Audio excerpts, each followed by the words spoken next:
Pessoal, muito boa tarde. Estamos aqui iniciando os nossos estudos das quintas, livro A Caminho da Luz, capítulo 13. Vamos iniciar hoje Transição de uma Época. Mas antes, vamos cerrar nossos olhos por alguns instantes, agradecendo a Deus, aos nossos amparadores, pela oportunidade que estamos tendo aqui de aprender e, sobretudo, vivenciar. Queremos que essas bênçãos que estamos recebendo aqui nesta casa sejam estendidas a todos os lares de quem estejam nos assistindo, os nossos familiares, aquelas pessoas que não puderam estar aqui hoje. Então, muita luz, que essa luz se estenda sobre o nosso país, sobre todo o nosso planeta, que haja paz, harmonia, a bendita Senhor, e que as suas bênçãos nos iluminem nesta tarde, que assim seja. Então, dando sequência, transição de uma época, mas nós vamos falar que aí começa então que depois de Augusto, né, foi na época que Jesus nasceu, tudo certinho, uma boa, sucedeu-lhe Tibério, que era um terror, criou um trauma, mudou totalmente, virou aquela bagunça Roma, briga, né? O nome dele era Tibério Cláudio Nero César, 4 nomes. Ele nasceu em 16 de novembro de 42 a.C. e morreu em 16 de março de 37 depois de Cristo. Viu bem? Foi o segundo imperador de Roma na dinastia Júlio-Claudiana, sendo o imperador que mais tempo ficou no poder. Tibério, tem que saber. Ele era, podemos dizer que era um psicopata, porque ele era disfarçado, uma personalidade totalmente disfarçada e ao mesmo tempo muito cruel. A crueldade era uma coisa latente de psicopatia mesmo, como a maioria daqueles que a gente via, né? Pessoas que o sofrimento alheio para eles era algo totalmente indiferente. Então, infelizmente. Então, ele pôs fim à era de Augusto. Foi uma era de paz, que nós já estudamos aqui, que é a época que Jesus tinha chegado ao mundo, né? Então, ele chegou, é o caso dos poderes, né? Muda tudo, né? Um faz uma coisa, chega o outro, modifica tudo, muitos para melhor, como também para pior. Então, isso aí todos nós ainda, no mundo de provas e expiações, somos afetos a essas circunstâncias. Então, ele foi um dos maiores generais, Tibério, não tenha dúvida disso, general, militar mesmo. Apesar, né, de ser lembrado como um homem obscuro, recluído e sombrio, quer dizer, não tinha o charme, como é que a gente pode dizer que outra pessoa encanta? Carisma, exatamente, não tinha. Mas era um grande estrategista, isso aí é um fato que a gente não pode. E diz a história que ele nunca quis ser imperador. Aí Plínio, o velho, chamava-o de o mais triste dos homens. Quer dizer, ele fez forçado e como foi, ele usou do poder então para a crueldade dele nessa época. Então é nesse reinado que Jesus foi crucificado. Quando é que ele nasceu? Desculpe, eu sei. Em 62. 62, tá. 42, antes de ser. Morreu em 37. E morreu em 37. Então, no ano 26, mais triste dos homens, quando seu filho, Júlio César Druso, morreu, o governo de Tibério declinou. E aí o terror aumentou mais ainda, da perda do filho dele. Aí ele surtou de vez, né? Então, é um fato. Então, durante o governo de Tibério, como disse nosso amigo Emmanuel, mentor humano, disse para nós que Jesus, né, o Cordeiro de Deus, foi condenado e crucificado no Gólgota, ou Calvário. Sabe o que significa Calvário? Eu falei para vocês, né? Caveira. Cumprindo as mais remotas profecias, né? Foi no governo dele. Então, e aí a gente vê a crueldade inerente do povo da época, né? Jesus tinha um caráter compassivo, veio trazer lições de amor, de paz, de fraternidade, e foi submetido aos mais terríveis martírios mesmo. Por exigência de quem?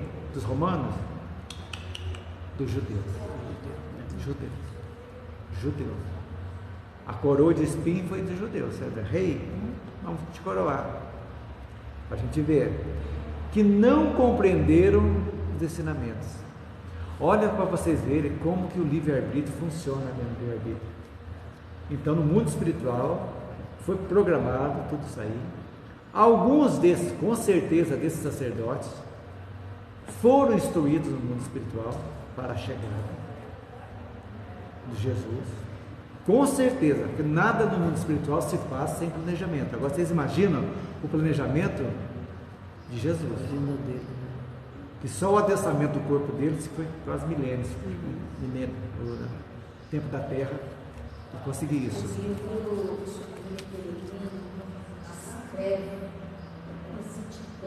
Exatamente.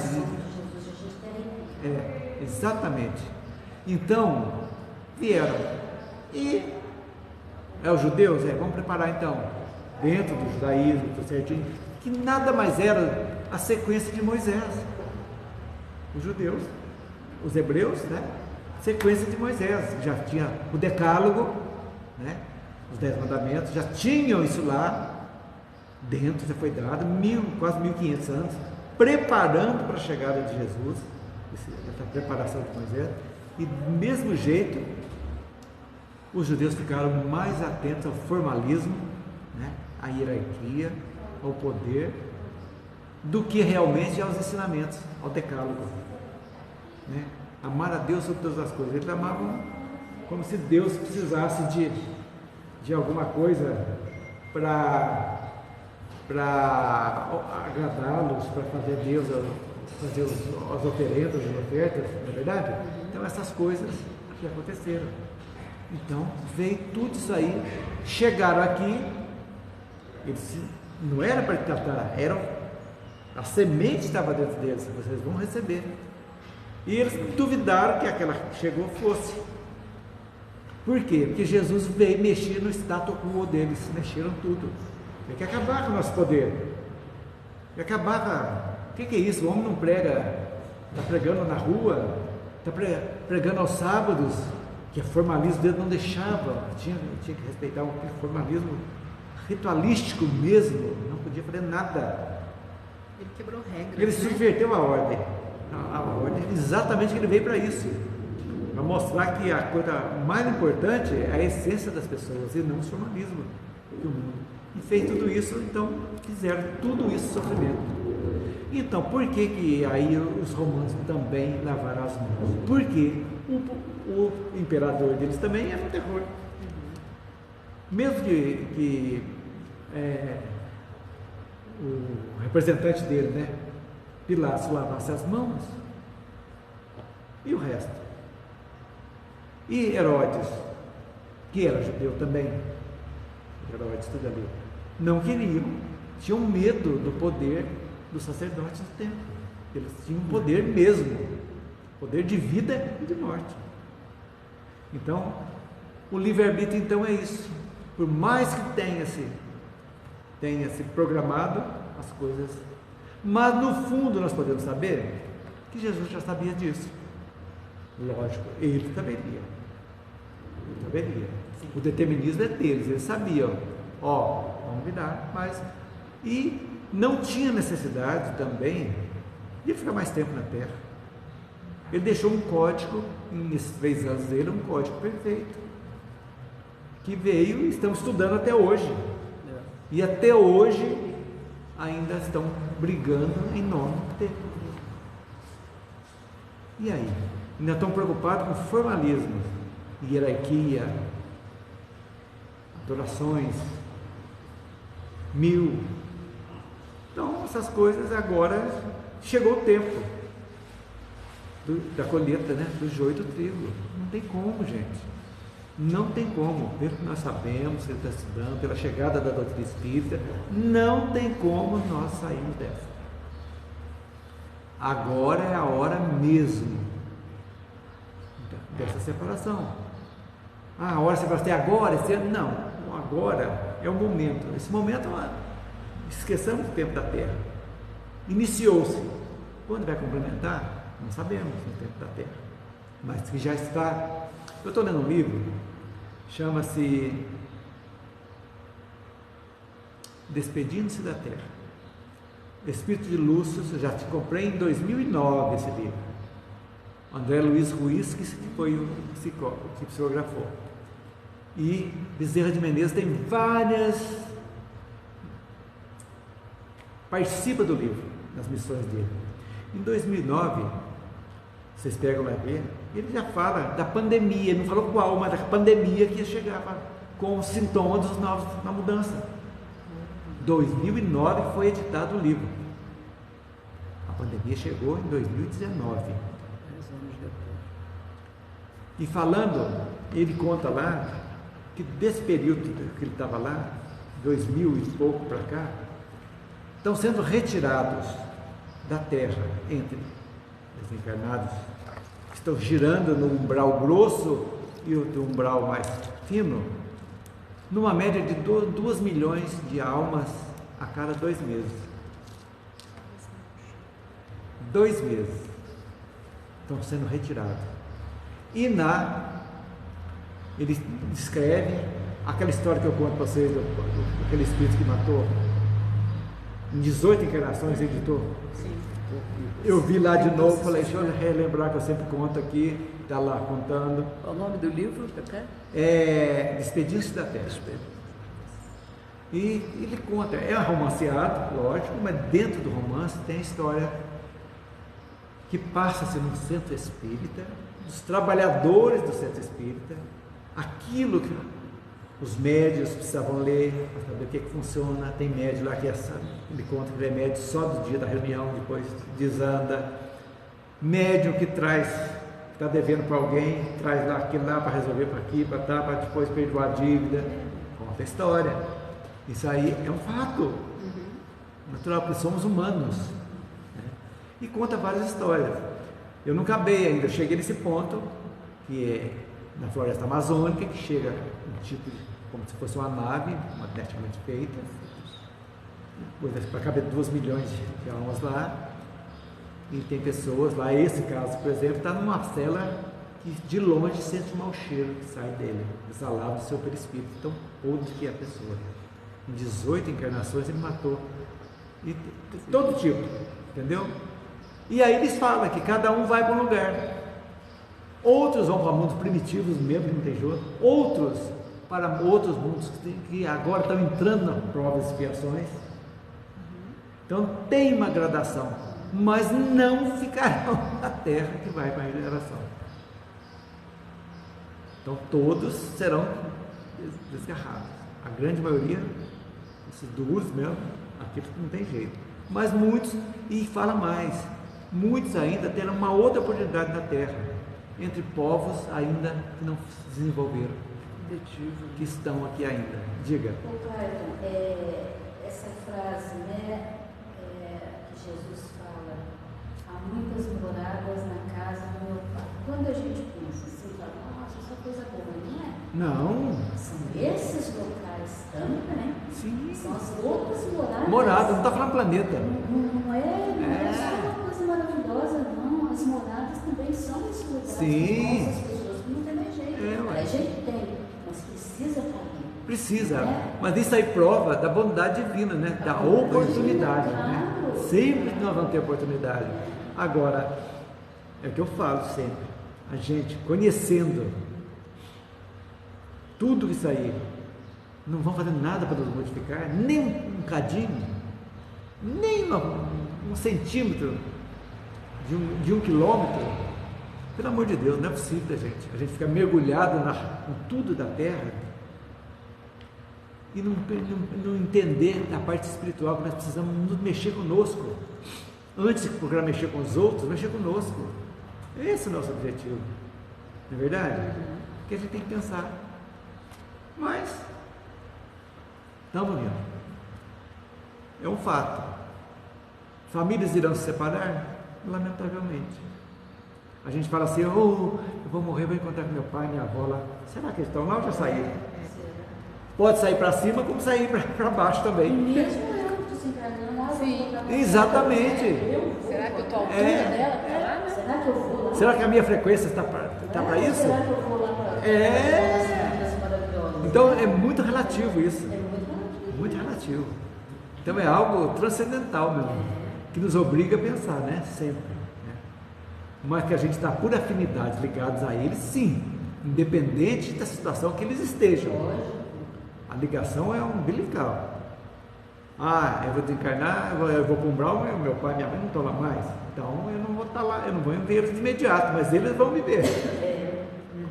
Como E a se eles ligação num vai mundo existir. melhor, eles vão me ver também, né? E assim vai levando, né? Então vamos seguindo. Então Roma participa e contribui para o triste acontecimento, né? Isso ali concretizou, porque Pôncio Pilatos era romano. Covardia e indiferença de Pôncio Pilatos, né? Que na época era prefeito da província da Judéia e que governou de 26 a 36, 26 antes a 36 depois, foi um longo período, né? Sua atitude de lavar as mãos ficou eternizada como símbolo da omissão. Ele se omitiu também, não poderia ter feito, né? Lavar as mãos era como os judeus, e não como os romanos demonstrava a não participação no derramamento de sangue. Era algo dos judeus lavar as mãos. Ele fez no sítio judaico. Teve um filósofo, você gosta de filosofia, chamado Filon da Alexandria, você já ouviu falar. Ele era um judeu helenista, filósofo. Ele conta, né, nos escritos dele que ele deixou, que Pilatos governava à base de subornos, insultos, injustiças, execuções e crueldade. Outro escritor da época, Eusébio, esse não tem quando nasceu, nem sei de onde é, relata que Pilatos cometeu suicídio durante seu exílio. Essa história, nas palavras de Eusébio, fala que ele se suicidou. Então, o livro há 2000 anos também comenta isso aí. Suicídio? Então. Porque, sabe por que eu estou associando isso com o que o Geraldo está falando também? Porque eu acho que eu li, ou se alguém falou, não sei, vou jogar aqui como uma curiosidade mesmo. Esse fato dele ter lavado as mãos gerou uma compulsão, certo? Como se fosse um toque, não é? Para nós. Então, aquilo sangrou, ele não parava. Então, ele se suicidou porque ele cansou de ver sangue, a mão destruída cheia de sangue. Faz todo sentido, e a psicologia ensina isso aí. No livro há 2000 anos, conta que ele foi deposto do governo. Sim, exatamente, foi deposto, foi pro exílio. Ele foi deposto e exilado. Então, isso. Lá que se suicidou, no exílio. É a loucura primeiro. Mas esse toque é muito importante, que ali a culpa estava ali. Aí gerou, ele falou, mas por que eu deixei de fazer aquilo? É esse o problema da gente, a gente não acertar as coisas enquanto a gente pode acertar, né? Ele deve ter sido muito humilhado quando ele foi exilado. Como ele humilhou Jesus, foi humilhado. Causa e efeito, só de ser exilado.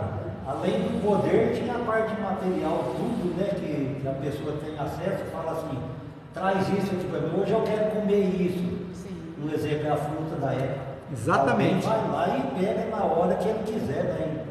E a pessoa, deposto do poder, né? ela não tem acesso mais à parte material. Exatamente.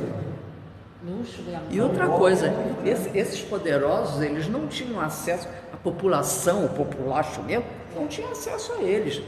Eles dominavam aqui e era o grupo de sacerdotes e aqueles ali que estão ligadinhos. Ainda até hoje, lá no Palácio da Alvorada, ainda deve ser a mesma coisa. Não tem conversa aqui com a gente. Todo poder assim, a pessoa encastela. Poder. Você encastela, olha gente, o poder é muito sério. É muito sério. Não é estar lá em cima, não. Dá um cargo. Não, Um cargo de que tem Chefe de holofote qualquer da coisa. mídia, né? De alguma coisa que, aquela fulana é tal. Aqui vocês se lembram, na época que eu vim para Porto Alegre, estudar pequenininho, era novo, quem trabalhava no Banco do Brasil era autoridade, vocês sabiam disso?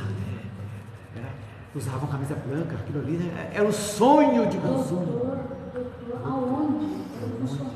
Funcionário. Era, olha, delegado tinha medo. Funcionário do Banco do Brasil. E os caras levantavam o nariz. Os amigos, tudo. E aquele que não queria pegar empréstimo. Em casos e casos, vocês imaginam, aquele humilde que ia chegar lá. Não tem horário, tudo. Hoje, Você não precisa nem no banco para você pegar empréstimo. você pega no celular. Para vocês verem o que é o status, o ego humano, como é que funciona. Então, era tipo, não era escrito, mas todos usavam camisa branca, chique. Branca, aquele branco mesmo, sabe? Branco, o riço total, não é do teu tempo, o riço. No meu tempo sabão riço. Você vê, lembrou, mulher?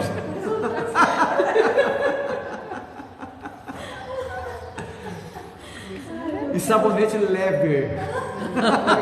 Gessi, eu lembro. Gessi Lever depois. Modelos de auxílio. Prossiga. Vamos. Então vamos ver, contar que foram as provações coletivas dos judeus e dos romanos, né?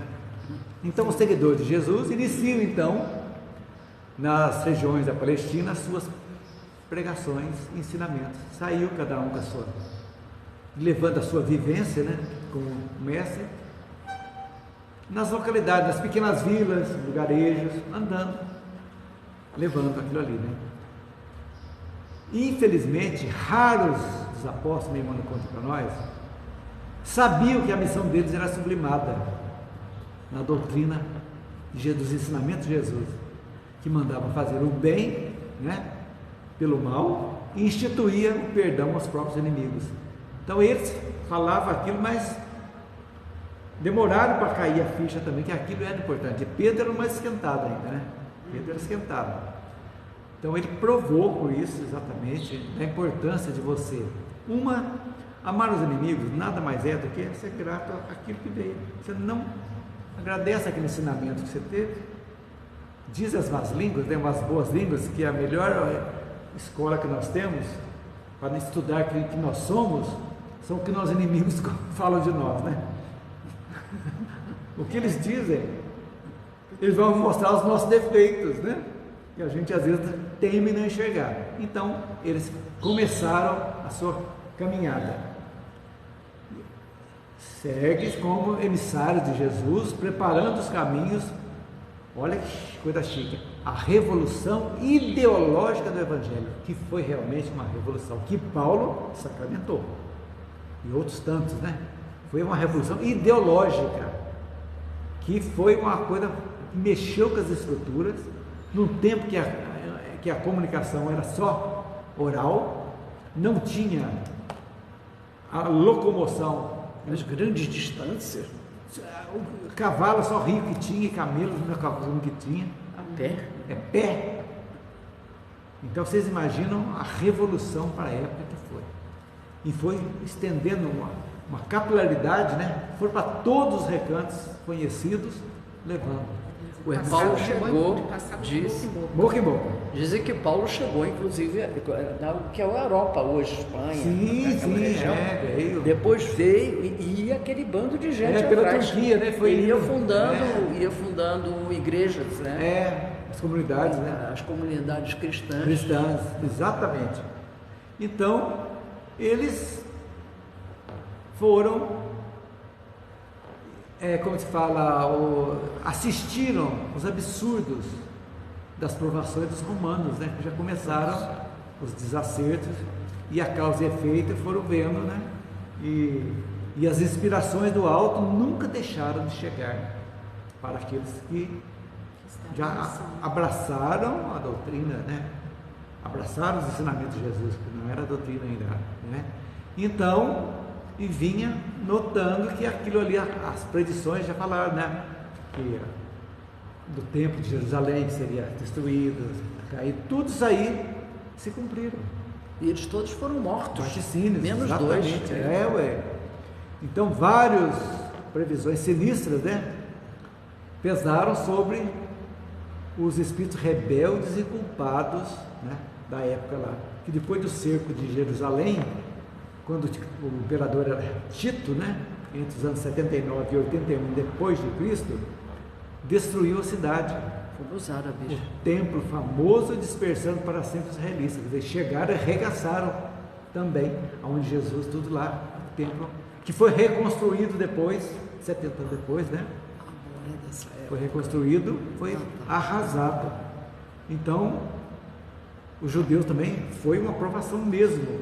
Olha, vocês tinham tudo para seguir, se modificar, se adequar e seguir. Não quiseram. O que foi? Foi castigo? Não foi castigo. Deus não castiga. Foi reflexo. Foi decorrência de atitudes que vieram e precisaram ser corrigidas, né? Então, e aí, feito isso, o Império Romano também começaram as grandes, né? Os desvarios, os transtornos e as grandes provações também que a gente tem. Decadência. Analisa a história para você ver ascensão e queda. Na era moderna, quantas quedas nós tivemos de grandes impérios? Impérios políticos, mesmo coloniais mesmo. Então, ao reflexo, os grandes colonizadores da Europa estão sofrendo as consequências deles mesmos hoje. Eles exploraram as riquezas todas da África, da Índia, exploraram tudo.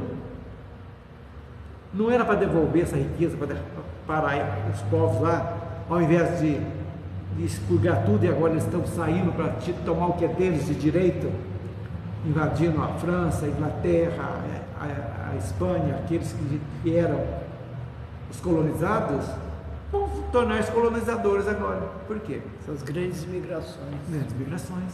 Por quê? Porque exatamente uma coisa foi tomada do que é deles. Não tinha pensado isso. Mas então, olha para você ver.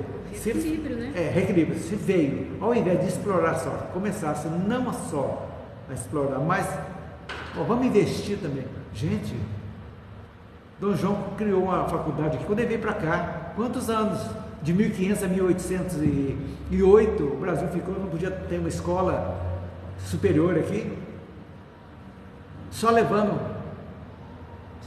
só tirando os ricos que quiseram, os portugueses, e estudar em Coimbra. A França, quer dizer, Portugal, penou também.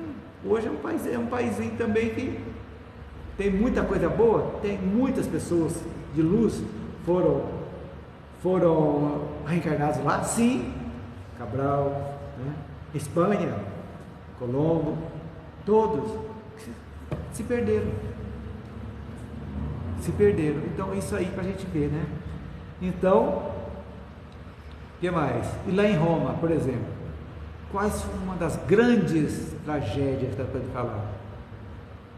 Vesúvio, que foi a erupção do Vesúvio, que arrasaram as Estábias, Herculano e Pompeia, destruindo milhares de vidas florescentes. Quem eram essas vidas, gente? Eram todos devedores de alguma coisa que chegou. Então, a gente vê que tudo tem uma razão de ser. Tudo, nada acontece por acaso. Então, gente, agora não é falar, dar um colchão de orelha para nós não. Mas nós sabemos que nós vamos ser cobrados porque nós já sabemos e não colocamos em prática. Vamos ser cobrados. Que o ignorante ainda tem a pecha. Ele não sabia. Mas quem sabe?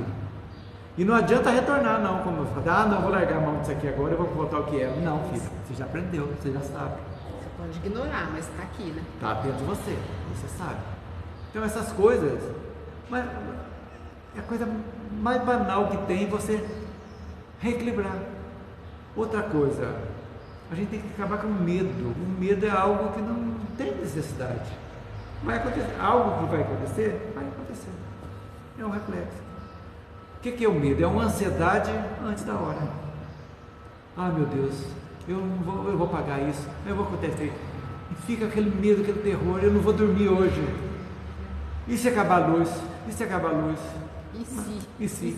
E vai trazendo uma intranquilidade espiritual para nós que não leva a nada. Por isso que a gente tem que colocar gratidão. Quando começar a ansiedade, vamos agradecer o que nós já temos, que já conseguimos. Isso. Vamos respirar. Que delícia tu poder respirar. Ô, Caio, você já prestou atenção? Eu não estou falando com ninguém, estou falando com mim. Que às vezes, quando a gente está num momento de ansiedade, como você acabou de falar, também, a gente não consegue nem orar. Não consegue. Não consegue. Sabe por quê que não consegue? Você fala com a boca e não fala com você. Não fala. Não sai nada. E você não fala com o coração. Você pode até recitar, mas não está orando. Você até tenta, você começa, mas você não consegue dar seguimento, porque vem outro pensamento. Por isso que eu falo, vamos começar a agradecer, que é mais fácil. Vamos pensar naquilo que tem, que é nosso, um familiar, a saúde, alguém que recuperou a saúde, está bem, para desviar o foco. Nós temos que desviar o foco da ansiedade e da depressão. Aí você começa a agradecer. Nós sabemos, se tiver alguma provação, uma expiação, se nós precisarmos, vamos ter que passar. Agora, antes da expiação, eu posso atenuá-la? Nós aprendemos que podemos. Sim. Aí que a incógnita mais perfeita da equação de chegar nela, a resposta. Lógico que podemos. Nós temos capacidade de atenuar. Como? Nos modificando, reparando e seguindo em frente. Então, gente, gratidão. A gente tem que pensar sempre, agradecer. Agora, vocês estão falando aí, achando que eu não fico ansioso, né? Eu sou, pelo amor de Deus, sou o pior de todos, vocês vão saber. Luto. Até que eu aprendi. Claro, aqui vai ter uns minutos que vai me jogar lá. Eu não tenho vergonha de falar, porque eu não sou perfeito. De modo algum. Estou batalhando. É a luta Serve de diária. exemplo. Luta diária. Mas é o que a gente conversou semana passada. É. Todos nós temos isso. É. Um dia que a gente levanta mais Não é exclusividade só sua, não. Agora o medo, o pessoal fica com medo. Isso tem uma revolução, gente. Vamos viver hoje? Vamos viver hoje bem? Vamos agradecer o que ele tem? O futuro a Deus pertence. Vamos ver. Cada um segundo as suas obras. Se alguém fez a coisa errada, vai. Se eu fiz, tem que ser. Então, vamos viver hoje. Vamos ter que. Eu estou com alguém de mal com alguém, vamos fazer as pazes? Vamos. Ou aquela pessoa está doente, vamos mandar uma luz para aquela pessoa que está passando uma situação difícil, que não nos custa nada, custa zero, custo zero. Você mandar uma energia boa, uma luz para aquela pessoa, que ela possa se encontrar. Nenhum bem é perdido, e nenhuma oração feita fé também é perdida. Chega e chega mesmo. A gente fala assim, eu consegui. E quantos mandaram luz para nós? Quantos que querem o nosso bem, querem nos ajudar? Ou seja, a gente não está sozinho na luta. Não estamos, gente. Você falou a palavra mágica, não estamos sozinhos. Mas nós temos que ter confiança disso, não estamos sozinhos. Que as situações passam.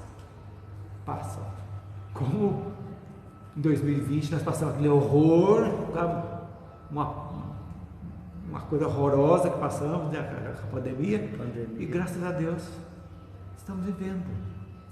Aqueles que desencarnaram, iam desencarnar.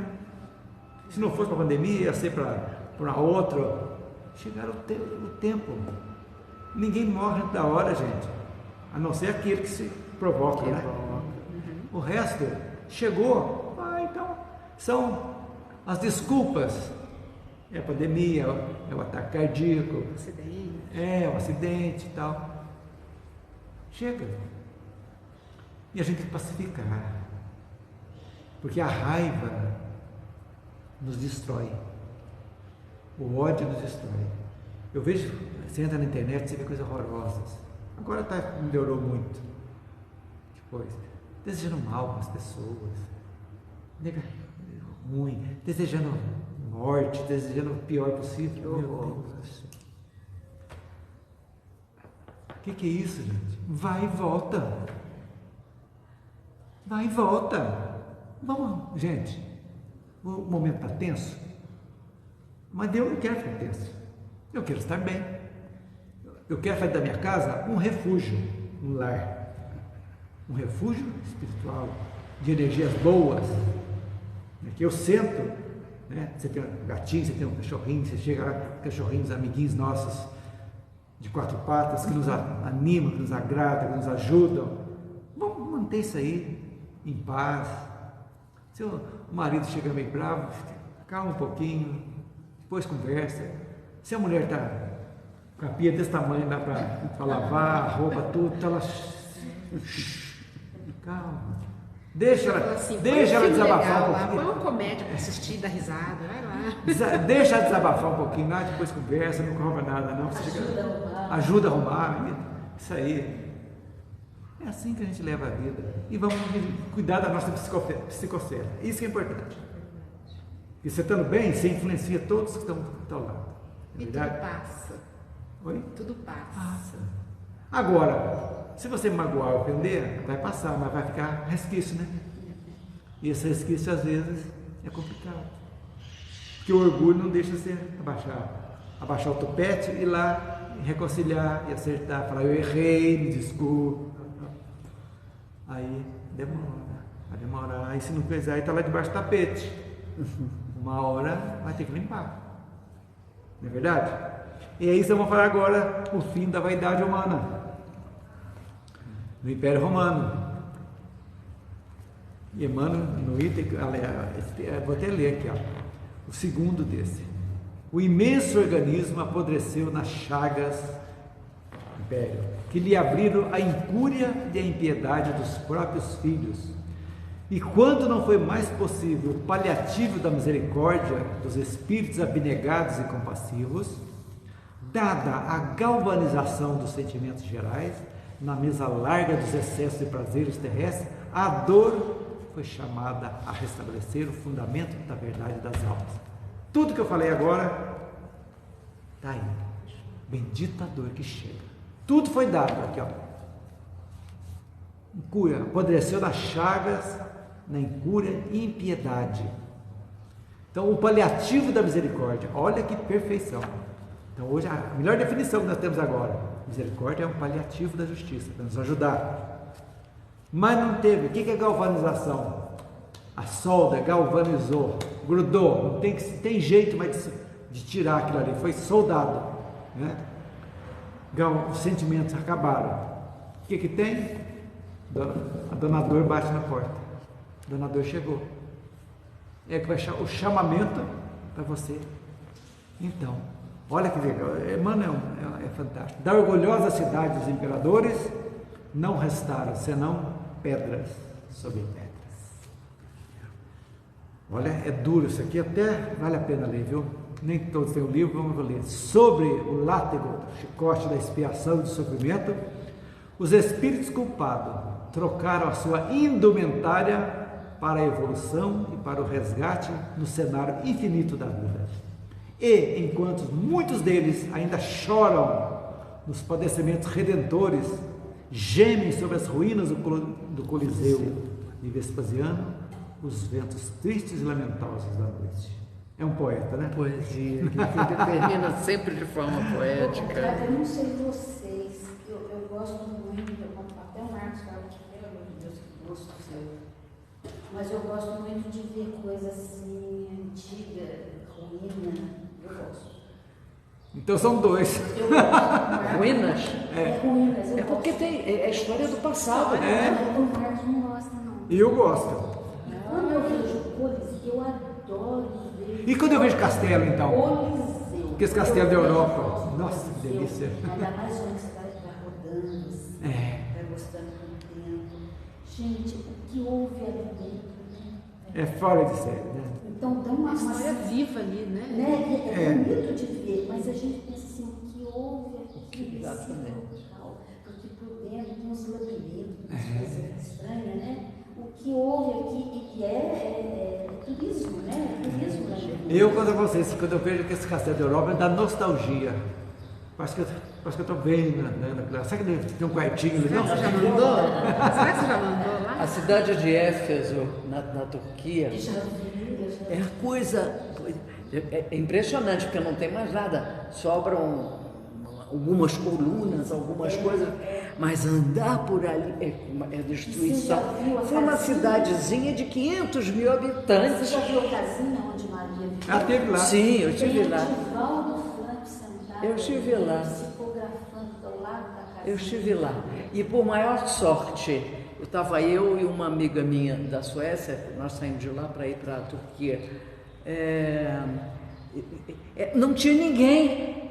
E às vezes param ônibus, um atrás do outro, aquela montoeira de gente e tal.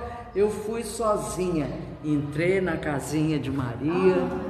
Olha, é uma coisa, tive uma crise de choro até de falar, me emociona. É uma coisa emocionante. Foi quando São João, eu conheci também Patmos, a casinha de São João em Patmos, que é em frente a Éfeso. Vai de lancha, né? Eu fui de lancha. Então, lá em cima é uma coisa extraordinária. Aonde João levou Nossa Senhora lá para cima, porque aquilo era mato puro. Hoje em dia tem estradinha de ônibus, de carro, etc. e tal. Aí, de lá de cima da casa de Nossa Senhora, um pouquinho mais, dá para você ver o mar lá embaixo. Ainda tem bastante vegetação, etc. E tal. Mas para onde ele levou? Para o lugar mais escondido, justamente para ela não ser morta, né? Depois de Jesus. Ali estão os martírios, né? Que morreu com os outros todos. Verdade. Então vamos lá. O Império Romano, que poderia ter levado a efeito a fundação de um único estado na superfície do mundo, tinha tudo para ser, né? Em virtude da maravilhosa unidade que chegou à mercê da proteção de alto, né? Tudo aquilo ali era previsto para ser, né? Já estaríamos há muitos anos, nós estaríamos já num mundo feliz, nem de regeneração mais, viu? Se tivesse seguido a sequência normal, né? Desapareceu no mar de ruínas, depois das suas guerras, desvios e circos cheios de feras e gladiadores. O período imperial costuma ser dividido em dois períodos, Alto Império e Baixo Império, para a gente entender. Alto Império é de 27 a 200 a.C. a 235. Sucederam Augusto até o fim do século II. 4 dinastias de imperadores. Século II da nossa época já. Depois de Cristo. Anos. E o Baixo Império foi de 235 a 476. Quando acabou, né? Que iniciou-se um longo processo que se estenderia por 2 séculos seguintes e culminaria com a desagregação de grande parte do Império Romano. As principais características desse processo foram, então, depois de Cristo, ainda durou, uma hora, você vê, bastante tempo. Crise política. Invasões. O que aconteceu? Colapso do sistema escravagista. Então, não deram mais. Problemas econômicos, má gerência. Gastando mais, com guerra, com tudo e arrecadando menos. Eu conheço essa história, viu? Cadê a lei da responsabilidade? Não tinha lei de responsabilidade fiscal, viu? Dificuldade de proteger e manter as fronteiras. As fronteiras da Bretanha. Tem até um filme que chama Quinta Legião, parece, está na Netflix, uma coisa assim, que era o guarda das fronteiras do norte da Bretanha, ali, que tem uma história da legião romana que Tem perdeu. dificuldade de manter os exércitos, né, até em Isso. questão de alimento, então... E a difusão do cristianismo ajudou a desagregar também o Império, é lógico, que pregava valores contrários à escravidão. E foi muito rápido. Agora, Essa agora eu pergunto para vocês. difusão do cristianismo. Eu gosto de cutucar também as coisas. O cristianismo era contra a escravidão. E como que a Igreja Católica no Brasil aprovava a escravidão? Me contem isso, me expliquem isso. Chegaram a dizer, alguns padres, que negro não tinha alma. Lamentavelmente. Eles eram considerados animais, né? E agora eu te pergunto, e aonde está o cristianismo? Não está na formalidade, só no poder? E a essência? Por isso tinha que chegar a doutrina espírita na época certa, exatamente para dar uma chacoalhada. Isso de falar de cristão, ontem eu assisti o filme Arigó, e o filme é muito bom. Mas já está na internet? Eu assisti no YouTube. Nossa, vou ver. Legal. Uns 10 dias atrás. Assisti. Rapaz, vou ver. Uma parte que, o filme é muito bom, mas uma parte que eu achei interessante é que quando aquele padre vai lá na casa do Arigó, ele fala assim: Zé, deixa disso, isso não é coisa de Deus para o Espiritismo. Aí ele falou assim para o padre, o senhor também, então não é de Deus. Porque é tudo cristão. É tudo cristão. O filme chama Zé Arigó, não? É outro nome. Zé Arigó, predestinado. Predestinado. Tá certo. Então, gente, todos esses aspectos provocaram o enfraquecimento do comércio, da produção de todo o império. Aí a lei de economia mesmo, não dá. Mão de obra não tem. Né? Produção cai. Né? A Igreja Católica não, o cristianismo, os cristãos já mexendo nas estruturas deles, né? Então, aos poucos, a população abandonaria as cidades para ir para o campo, porque não tinha que comer na cidade, então foram para o campo, onde encontraria maior proteção contra a invasão dos povos inimigos, chamados de bárbaros pelos romanos, né? E foi a crise final e o desaparecimento do Império Romano do Ocidente. Foi nessa época, acabou, já dividiu. Então, a partir do século III, o Império Romano atravessou várias crises que acabaram por provocar a decadência e, finalmente, a desintegração do grande império. Então, o imenso organismo apodreceu nas chagas, como agora há pouco. Acabei de ler. Que, repetindo aqui, eu adiantei um pouco. Naquilo que a dor chegou. Então, da orgulhosa cidade, restaram pedras sobre pedras, né? Então, gente, é isso aí que nós vimos, a lei, causa e efeito, tudo que poderia ter sido feito, que sirva de alerta para nós agora, que nós somos os trabalhadores da última hora, não tenham dúvida disso.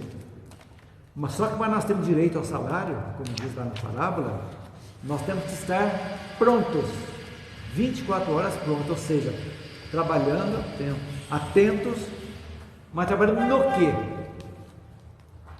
Da salvação do mundo? Não, na nossa salvação. E qual que é a nossa salvação? A nossa evolução. Mudança. Então, quando evoluímos, e para evoluir, nós temos que estar equilibrados. Como estarmos equilibrados? Mantendo a nossa energia boa, com gratidão, luz irradiando para todos, principalmente para aqueles que não gostam de nós, ou aqueles que nós não simpatizamos às vezes, sobretudo. É a melhor coisa. Eu não gosto dele, mas vou desejar o bem para ele. Ele não é meu amigo, não tem importância. Um minutinho que você canaliza essa energia, vai chegar. E diga uma frase, fala para os espíritas, que pode ser estendida para todos os cristãos. Essa é fundamental. Nós temos o dever de agradecer, mas não temos o dever de cobrar gratidão de ninguém. É fazer o bem pelo bem. Só isso. Aquele negócio que a gente fala, aquela pessoa mal agradecida. Não. Ela está no tempo dela. O problema é dela. Eu fiz a minha parte. Desejo todo bem. Não quero gratidão, não. Agora, se eu receber, eu tenho o dever de agradecer quem me ajudou. Olha o que é. Tanto que Kardec, vocês vão ver aí, no Evangelho, e se não me engano, fala capítulo 13, do livro, não sei, acho que é a questão 597 do Livro dos Espíritos, fala da ingratidão. Ele não fala da gratidão, ele fala da ingratidão. como que nós devemos nos portar. 967 ou 957, fala da ingratidão, se não me engano. Isso é importante. E ele fala também da ingratidão no Evangelho também. Vocês podem ver no índice lá, ingratidão, gratidão, vai falar. Então nós temos que fazer isso, para a gente ter noção. A gente tem que perdoar. É essa? Não, só foi que consiste a felicidade dos bons espíritos. Aí fala em gratidão, hein? Conhecer todas as coisas, não ter nem ódio, nem ciúme, nem inveja, nem ambição, nem qualquer das paixões que fazem a infelicidade dos homens. Qual é esse número? Essa é 967. Eu não sei se é 957. É muita questão, eu não... Não, fala sobre suicídio. Mas enfim. Tá no livro, é só procurar na coisa. É por aí, tá próximo. Então é isso aí, gente. E assim, chegamos ao final do capítulo 13. Vamos iniciar na próxima semana a edificação cristã. Vamos continuar falando ainda. E muito bonita. Não sei se vai dar também, nós vamos falar sobre Paulo. Na primeira semana não vai, talvez não dê. Mas a missão de Paulo nós vamos estudar também. Essa é longa. É longa. Então, para a gente entender um pouquinho. Lá em Jerusalém, você falou que Calvário significa caveira, né? Eles não falam, vamos passear lá no Monte Calvário. Não, é Monte Caveira que chama lá. Lá. É Monte Caveira. Caveira. Vamos ao Monte Caveira. O Gólgota. Gólgota. É o Gólgota. Legal. Pessoal, então vamos encerrar nosso estudo de hoje e a Elisângela vai fazer a prece final para nós. Então vamos fechar os nossos olhos, ficar numa posição bem confortável, relaxado e agradecer a Deus por mais este encontro de hoje. Tantos ensinamentos bons que aqui foram colocados. Agradecer a espiritualidade que preparou tudo isso para a gente. Agradecer a essa luz que neste momento vem fluidificar a nossa água, fluidificar a água que você tem em casa. Que ao bebermos, possamos sentir a luz do Pai dentro de nós. Que nós possamos sentir a sua força, e possamos ficar fortes para todas as dificuldades da nossa vida, as dificuldades espirituais, que ela nos fortaleça, que essa água nos fortifique, que essa luz que neste momento estamos sentindo possa ser irradiada por todos das nossas casas, pelas pessoas que vamos encontrar. Que nós possamos levar a paz em qualquer lugar que a gente esteja e que estejamos sempre fortalecidos para todas as provas que até nós chegarem. Vamos também lembrar dos nossos irmãos e irmãs que estão precisando, que estão passando por necessidade, por momentos difíceis, pelas pessoas enlutadas e pelos nossos irmãos que já desencarnaram. Que todos eles também possam receber a nossa luz e a luz dos bons espíritos. Que tenhamos um bom dia, um bom resto de dia. Que assim seja. Graças a Deus. Graças a Deus. Uma boa tarde a todos, então.